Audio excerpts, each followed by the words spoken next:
नमस्कार, आप देख रहे हैं केबीसी न्यूज और मैं हूं आपके साथ शिवानी। उत्तराखंड के देहरादून में जिलाधिकारी सविन बंसल ने जिले में साफ सफाई हेतु कई दिशा निर्देश दिए। इसके लिए सफाई व्यवस्था एवं मॉनिटरिंग, कूड़ा उठाना, कूड़ा वाहन संचालन, फॉगिंग कार्य इत्यादि के लिए मुख्य नगर स्वास्थ्य अधिकारी एवं नगर निगम को सख्त निर्देश दिए। इस दौरान शहरी क्षेत्र में डेंगू, मलेरिया आदि के रोकथाम के लिए भी कई दिशा निर्देश दिए गए। गौरतलब है कि जिलाधिकारी ने 5 सितंबर को ही कार्यभार संभाला है और वह अभी से ही एक्शन मोड में नजर आ रहे हैं। जिलाधिकारी ने नगर निगम पहुंचकर सफाई व्यवस्था को लेकर अधिकारियों को न सिर्फ कई दिशा निर्देश दिए बल्कि कूड़ा निस्तारण कार्यों की भी समीक्षा की और अनुबंधित कंपनियों को कार्य प्रवृत्ति में सुधार लाने हेतु 45 दिन की मोहलत दी। जिलाधिकारी ने स्पष्ट चेतावनी देते हुए कहा है कि लापरवाही बरतने वाले पर कड़ी कार्रवाई की जाएगी। अनशेड्यूल्ड इंस्पेक्शंस का पर्पस ये नहीं है कि हम फॉल्ट फाइंडिंग करें,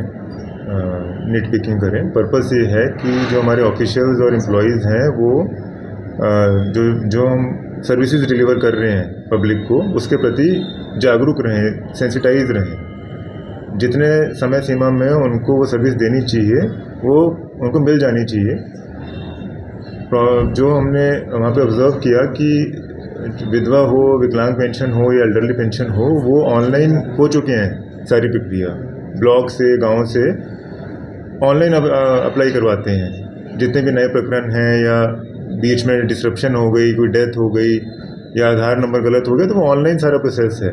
डिस्पाइट बीइंग ऑनलाइन, वहाँ पे पेंडेंसी जो पाई गई एप्लीकेशंस की, वो more than 2 weeks, about 3 weeks, जो उचित नहीं था।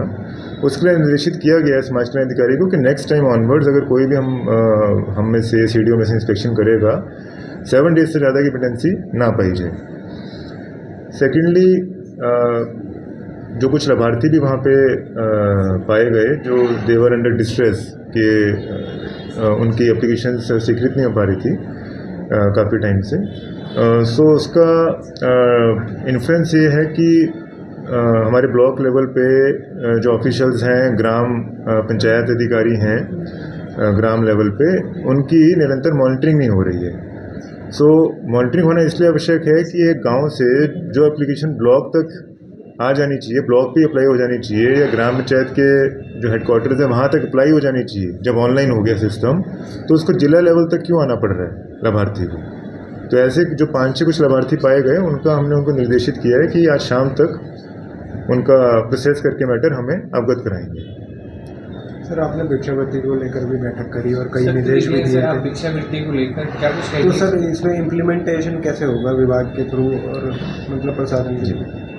कई चौकों पे देखिए, हम कहीं कमर्शियल कम्प्लेक्सेस के आसपास जहाँ पे हमारे बिजी चौक्स हैं, ट्रैफिक क्रॉसिंग्स हैं, सिग्नल्स हैं, वहाँ पे अक्सर देखते हैं कि हर एक एज ग्रुप के बच्चे इसमें इन्वॉल्व हैं बेगरी में, जो कि उनका राइटफुल स्थान नहीं है।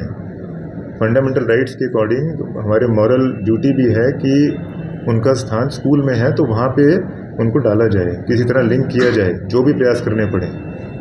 हमारी गवर्नमेंट ने हर तरह की फैसिलिटी बनाई हुई है, हर तरह की स्कीम्स हैं, पर कहीं ना कहीं पे कुछ ग्राउंड लेवल पे कुछ ना कुछ तो गैप है, जो वो बच्चे अभी भी हमको विजिबल हैं उन स्पॉट्स पे।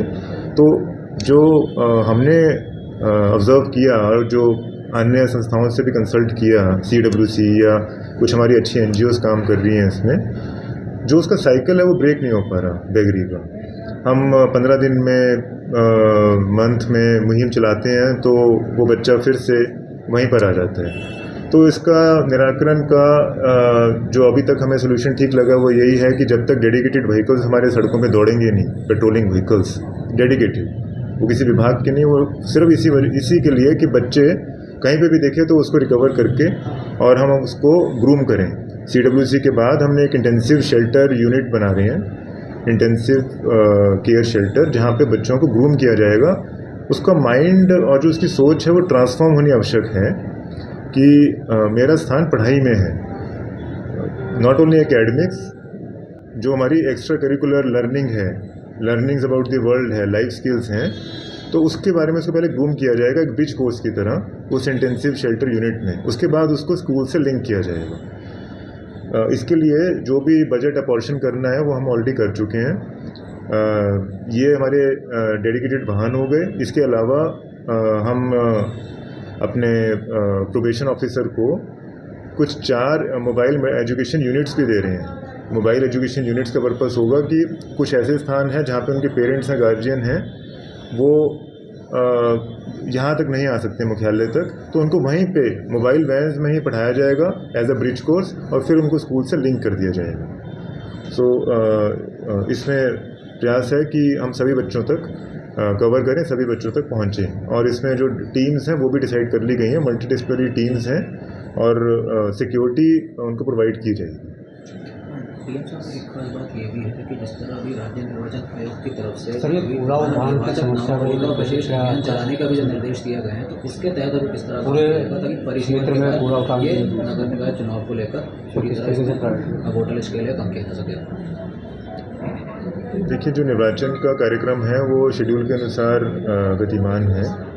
वो चाहे डिलिमिटेशन का हो, वार्ड्स निर्धारण का हो, या आगे रिजर्वेशंस का हो या समरी ऑफ रूल्स का हो। सो वो निर्धारित कार्यक्रम अनुसार हमारे फील्ड लेवल ऑफिशियल्स एग्जीक्यूट कर रहे हैं। उसमें यदि कहीं भी ग्रीवियंसेस हैं तो उसके लिए भी हमने नंबर्स जारी किए हुए हैं और उम्मीद है कि वो समय अपेक्षा अनुसार पूर्ण किया जाए। सर, आपके द्वारा लगातार निरीक्षण किया जा रहा है और नगर निगम में भी कुछ निर्माण को लेकर बात की गई। सर, भाजपा विधायक धर्मपुर विधायक का कहना है कि क्योंकि नगर निगम जो एक हेरिटेज बिल्डिंग है उसमें छेड़छाड़ नहीं की जानी चाहिए, वो काम नगर निगम बोर्ड का है तो उसी को सौंपना जाना चाहिए। बाकी सर ये भी कहा गया है कि आपको जो कार्य सौंपा गया है उसके भी अनुरूप आप कार्य करें। नहीं, पब्लिक कंसल्टेशंस के बाद ही एग्जीक्यूट करेंगे और जो पार्किंग का विषय है वो टेम्परेरी स्ट्रक्चर्स होते हैं, they are not permanent structures. In case board has a different view later on तो they can execute accordingly. Sir, जो रोड कटिंग हुआ है जल संस्थान द्वारा जगह जगह गड्ढे खोदे गए हैं और इसके कारण एक्सीडेंट वगैरह काफ़ी हो रहा है और उस पर मेन रोड पर है और जल भराव की समस्या हो रही है, उसके लिए क्या आपको? हमने इंस्पेक्शन शेड्यूल किए हैं जो हमारे चोकिंग पॉइंट्स हैं, कंजेशन पॉइंट्स हैं, जहाँ पर भी जल भराव होता है, जहाँ पे संकरे हैं या जहाँ पर संक्रमित बीमारियां फैलने का भी थ्रेट रहता है, तो उस तरह के इंस्पेक्शंस हमने प्रस्तावित किए हैं जॉइंट टीम्स के साथ। नेक्स्ट वीक इंस्पेक्शंस करने के पश्चात एक स्ट्रेटजी बनाकर उस पर वर्क किया जाएगा। सर, लगातार मानसून के बाद अब डेंगू भी सक्रिय होता दिख रहा है, कई राज्यों में इसके अलर्ट भी जारी करे। देहरादून में इसको लेकर क्या कुछ अलर्ट है? जो हमारे डेंगू मलेरिया का रिस्क है उसकी रोकथाम हेतु और उसमें जो हमारी टीम्स वर्क कर रही हैं, चाहे वो हाउस टू हाउस सर्वे हो या स्प्रेज हों, उसको लेकर एक विस्तृत मीटिंग इस वीक प्रपोज की गई है jointly with Nagar Nigam and health. So जो उनके एक्टिविटीज़ हैं, प्रोग्रेस है, उसको रिव्यू करने के पश्चात निर्देश दिए जाएंगे। देहरादून से बॉबी राणा की रिपोर्ट KBC न्यूज़ के लिए।